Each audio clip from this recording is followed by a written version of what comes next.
Един престъпник. Не един, а 4.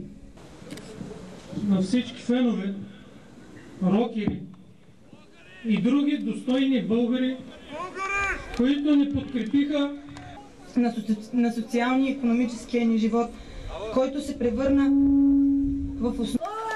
Колко деца, млади се изгубват да легнат в леглата на новите чорбажи. Зловещо, нали?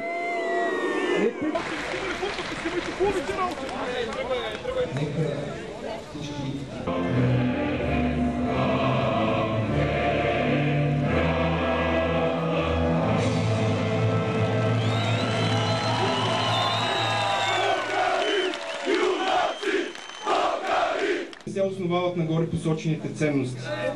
Ние категорично сме се опитвали да търсим диалог с институциите по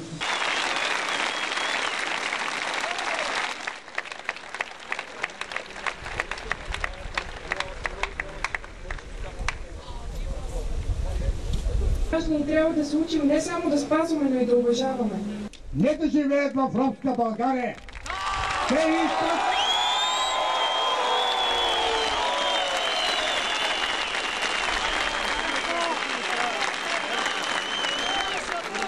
Те искат